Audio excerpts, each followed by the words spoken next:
presentation, let our group present our discussion relating to tugas kelompok Filosofi Pendidikan Indonesia, and the member of our group is.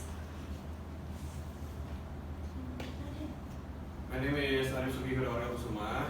My name is Fatima Azahra. My name is Jania Turahmi. My name is Nada Syafia Fariza.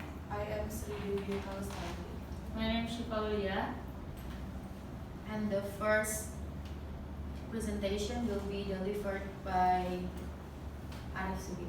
Okay, thank you. For the first question is, what is the meaning of the word guide or menuntun in the educational process? Okay, there are three points of the meaning of the guiding in the educational process. First, as a guide, in the context of education, guiding means providing direction and support. Two, providing motivation and support, helping students stay motivated in learning. Three, maintaining learning freedom. Teachers give students the freedom to develop according to their own potential. In KHD Filosofi, menuntun in education means guiding children to develop according to their natural potential and character. Education is not about transferring the knowledge, but about helping children find their own path and abilities.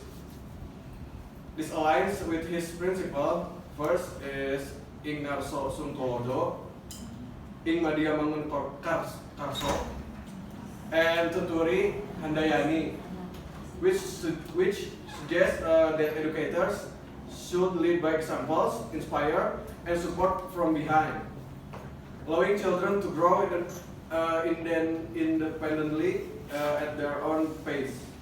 Okay.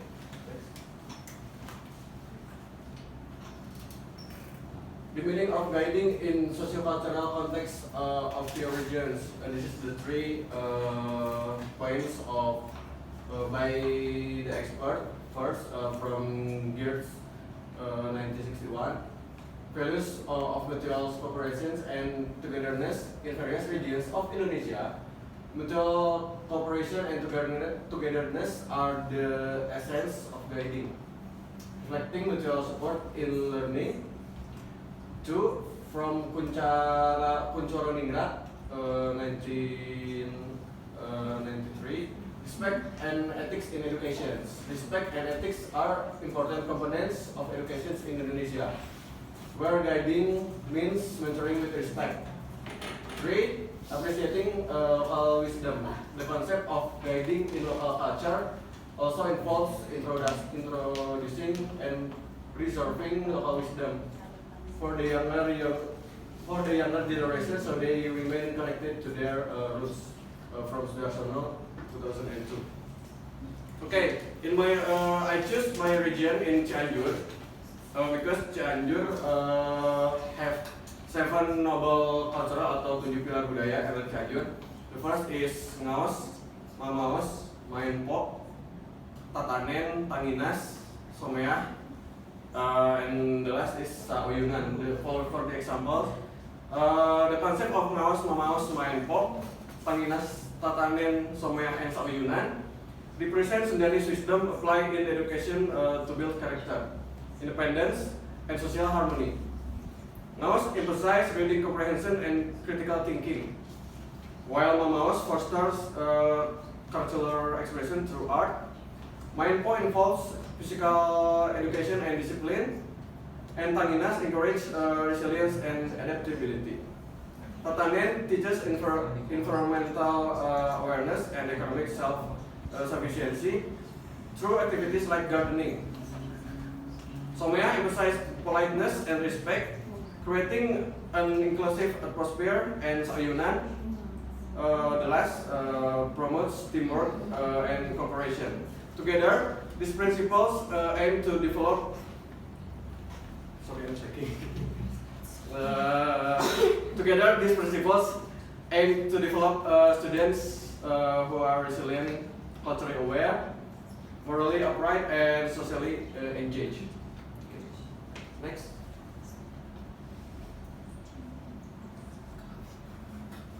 Okay, some efforts to realize education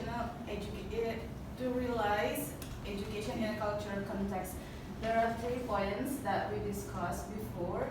The first one is from Susanto, integrating local culture. By integrating local culture, we can enhance students' pride. Like, for example, by wearing batik and kebaya, and also in Sundanese we have pangsi.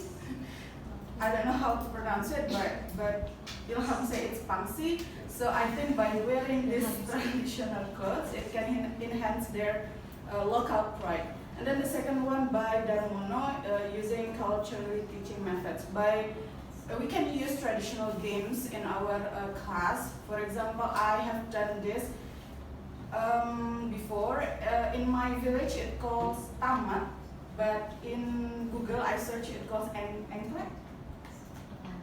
I don't know, but it's the form is like this. Yeah, by putting the numbers. So by using these traditional games, in my place it calls tamat, which is end. By putting cards and then put a question in it, and then we can like learn, giving them questions to according to the materials that we teach. So by using traditional games, we can teach the materials. And then another games maybe in my place it calls asin, but in Google I search it calls gobak sodor. Yeah. By playing this, we can teach them to be cooperate with their friends and encourage them to be brave. And for example, when I use a game like playing hide and seek, we can like teach them to count in English like 1, 2, 3, and then their friends hide. So we can learn English or other materials by doing traditional games, and we can play traditional games while we learn or teach them some materials. And then the next one is by Wahyudi, using contextual learning. By using contextual learning, we can use daily culture to make it easier for students to understand. For example, when we teach descriptive text, rather than using like famous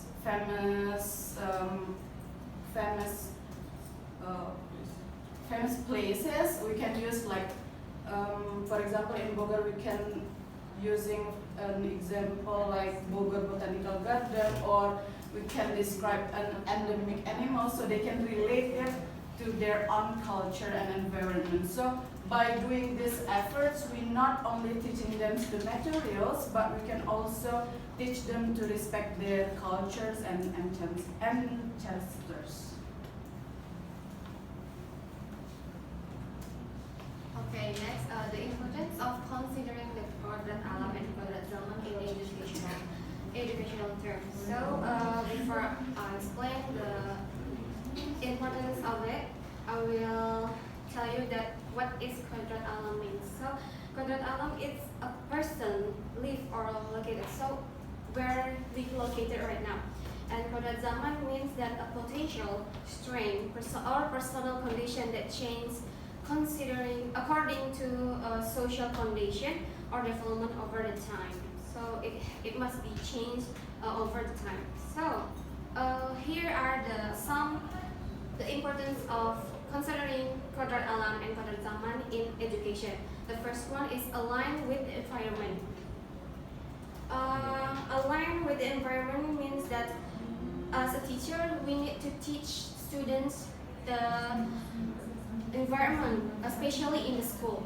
So understanding the local environment and culture teach students to appreciate the nature and take part in the preservation. So in SMA 2 Bogor, the place I PPL before, in SMA Bogor using P5 in every week to create students' creativity.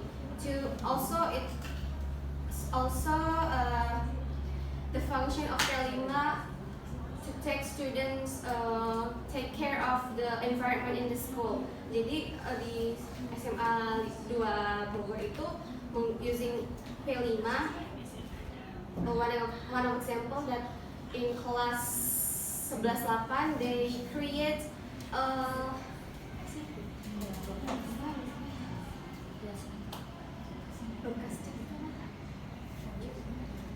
botol cat itu mereka create jadi sebuah kursi. So by doing that, it helps students understand their role and in protecting and preserving the environment, making education more relevant and beneficial in their daily life. And then second one is relevance to the times. Education must prepare students for technological advancements and modern skills, such as digital literacy and critical thinking. By aligning education with the change of the time, students become more equipped to handle social and economic shift. As we know that most schools already know the technology. So as a teacher, we need to introduce the perkembangan zaman, such as technology. So in my experience in PPL SMA 2 Bogor, I shared them the website, it called KHD, to introduce the fun learning. Jadi using KHD to introduce them the technology is the various teaching method using media. Okay, and then the next one is building adaptable character. So education that integrates the nature of environment and the nature of the time helps students become resilient, flexible individual who can quickly adapt. Example at SMA 2 Bogor, especially in 11th grade,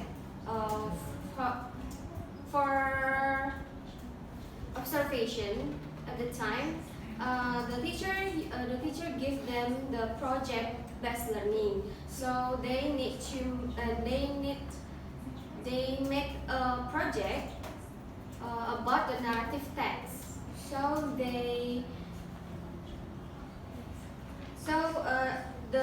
project-based learning itu activitiesnya various. Ada yang menggunakan drama, puppet show, and so on. So this activity not only enhance students' creativity, but also help them to learn to collaborate and adapt to various media, thus fostering a flexible character ready for the change.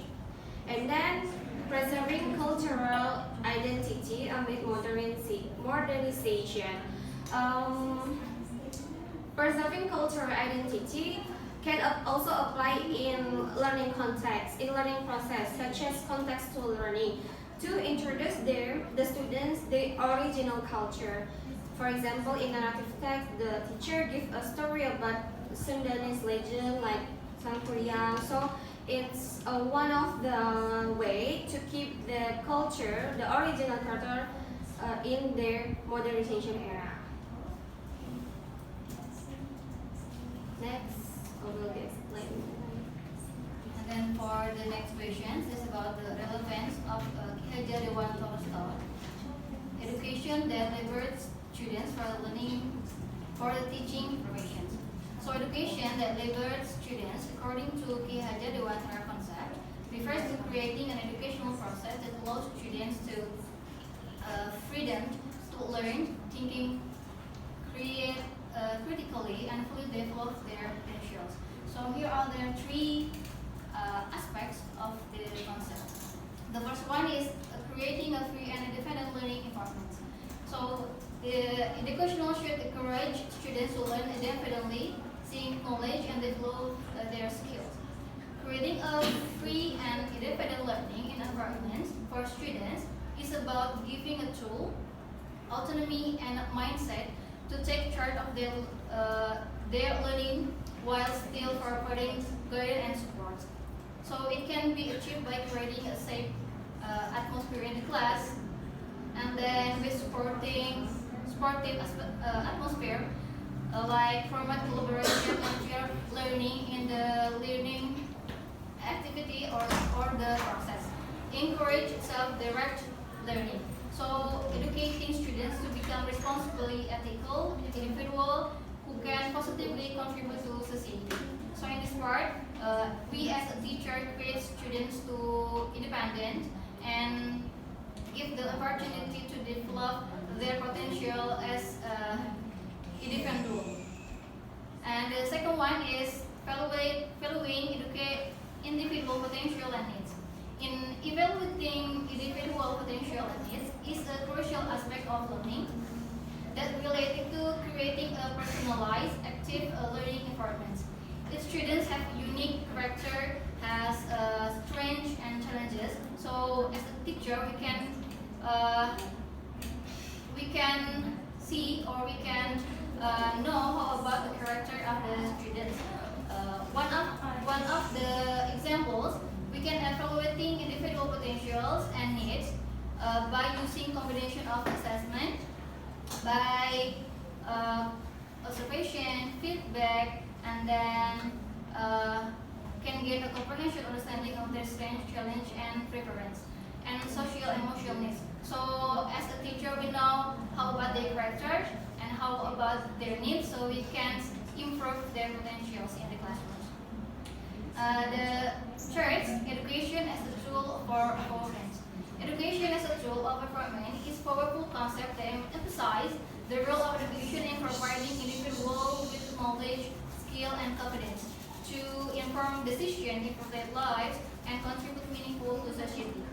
So as a teacher, we can prepare our students and we can give an wide access to them to develop their potential, to develop their character, to ready in the reality in the society.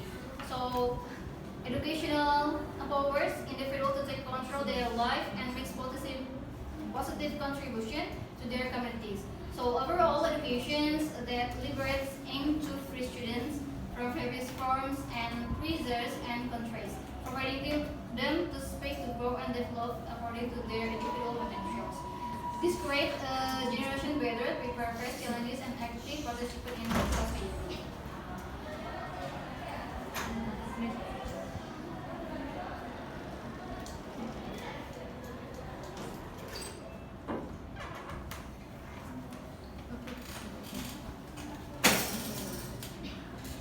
Okay, moving on to our second discussion. Here we have three questions. The first one is, what are the strengths of the socio-cultural context or noble cultural values in your area that are in line with Ki Hajar Dewantara's thinking? And then the second one, how can Ki Hajar Dewantara's thoughts be contextualized to show the noble values of local cultural wisdom that are relevant to strengthening the character of students as individuals and as members of society in the local socio-cultural context in your area?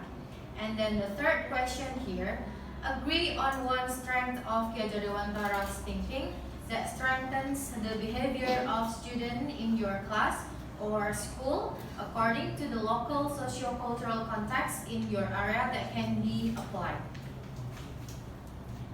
The first question here will be answered by Bu Ami.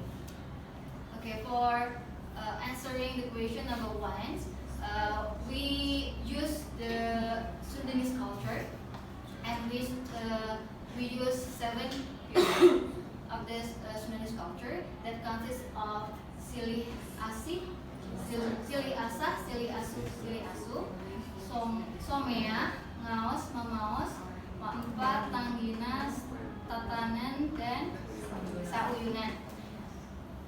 Okay, and we would like to connect this pillar to our experience in PPL in SMA 222. So silih asah means learning or give the good model for the students. So it means that as a teacher, we would like to, or we have to be a good model for our students, And then for silih asih means loving, menyayangi antara sesama manusia.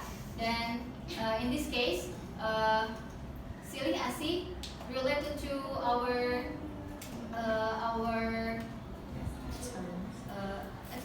experience in PPL, di mana setiap guru ataupun murid bertemu mesti memberikan rasa hormat, salam, dan sebagainya. And then silih asuh means caring, melindungi, mengayomi. And then somia is a philosophy of life that is part of Sundanese culture. Somia means show politeness or show respect of each other. In this case, in SMA 2 Bogor, we have the morning activity every single day, and every students come to school, and then the teacher, the crew have to stand up in the front of the school, bilang halo, assalamualaikum, selamat pagi, and it's every day in the morning. Okay, this is show the meaning of somea. Okay, and then the second one, ngaos. Ngaos means in a large definition, we can build a religious character. Related to our activity in SMA 2, they have a morning activity again that related to religious aspect. The first one, they have to duha, pray together in the morning, and then reciting Al-Quran together. For the next part, will be delivered by Shiva. Okay, so the next questions: how can Ki Hajar Dewantara start be contextualized to street the noble values of local culture wisdom that are relevant to strengthening the character of students as individuals and as members of society in the local social culture context in your area? Okay, and these are the the noble values of local culture wisdom aligned with Ki Hajar Dewantara concept. The first, holistic education. Holistic education is an approach that nurtures the development of the whole person, not only their character, it is also intellectually, emotionally, socially, and spiritually. And this holistic education also aligned with the examples from Miss Ami and also Risa before that the presentation before, which is in Sundanese it's called somia from Miss Ami. It means somia not only smile to the others but also have a good character, have a good potential, and also intellectual and also emotionally. And the second, culturally rooted education. Ki Hajar Dewantara emphasized the importance of incorporating local culture and arts into education by integrating arts such as mamaos into the curriculum. Students not only learn about their culture, heritage, but also develop a sense of identity and belonging. And these are aligned with the seventh pillar, which is mamaos from Cianjur. This mamaos is like bela diri. It's an art. Yeah. Singing and also bela diri. Mamaos and mindful. Okay, mindful. And this example also align with the Ki Hajar Dewantara, which is the students have to learn in the school based on their culture, which is maybe they can learn and also show their potential in dancing a traditional dance like Jaipong, so Karawitan and etc. and so on. So the third among system. This concept developed by KHD Dewantara that emphasizes a collaborative and nurturing education environment where educators and students engage in mutual support, care, and respect. And these principles also align with Silih Asa, Silih Asu, and Silih Asi. Okay. And the last, creativity and self-expression. KHD Dewantara believe in fostering creativity as a fundamental aspect of students. By engaging in artistic activities, the students can explore their creativity and learn to express their thoughts and feelings, which is crucial for their potential development. And here also the creativity and self-expression also align with the KHD Dewantara, which is the students have to collaborate with their peers to make creative learning. Maybe it can be collaborative learning. So in the group with their peers, they can learn from how to lead the friends and so on. Okay. And next will be discussed by Fatima.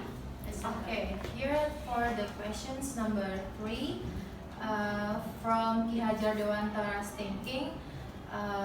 KHD Dewantara's thought ing ngarsa sung tulodo ing madya mangun karsa tuturi handayani are in line with the values of 3 pillars from what Miss Amis explained before: Silih Asa, Silih Asi, dan Silih Asu. Which in Sudanese culture, it is to strengthen students' behavior.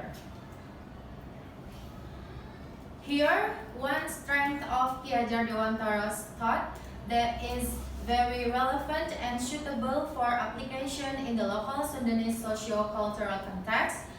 The first here, what we learned together from the KHD Dewantara's principle, Ingarso sung tulodo, which means ingarso means di depan, sung tulodo memberi contoh.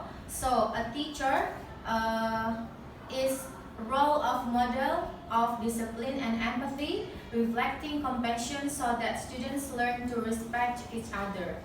An educator or a teacher must give a good example so as to inspire the students.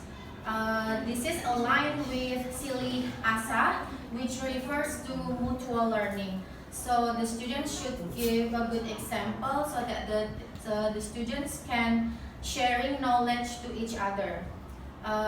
From this example, can encourage students to continue learning, to keep continue learning.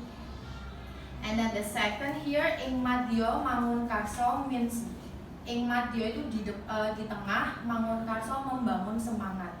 So teachers mingle or berbaur, building a spirit of togetherness and cooperation in line with mutual learning in learning together. So a teacher should create the students' motivation, should enhance the student excitement and spirit. Thank you, Maima. This also align with Silih Asi or mutual love and care. So through affection, teacher should foster the students' motivation to help students achieve their goals or their dreams. And then the last here, tuturi handayani, that means di belakang memberi daya atau memberi semangat. A teacher should provide support from behind, but this action needs the teacher's kemauan untuk help students, but without controlling. So the teacher should giving students confidence to take responsibility according to the value of mutual care. This is aligned with Silih Asu, that means mutual nurturing or giving guidance with care so that the students can develop their studying motivation. Here for our closing statement, By integrating the Ki Hajar Dewantara's concept with the values of Silih Asa, Silih Asi, and Silih Asu, students are expected to grow into independent, empathetic, and mutually supportive individuals in an environment rooted in Sudanese culture.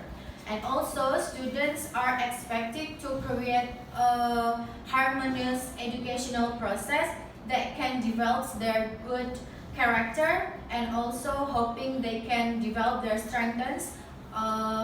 They can strengthen their social relationship in the classroom activity. Okay, I think sorry for the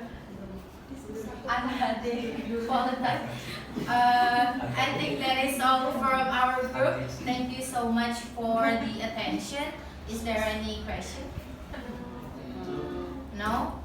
Okay, so that is all. Thank you so much, and wassalamualaikum warahmatullahi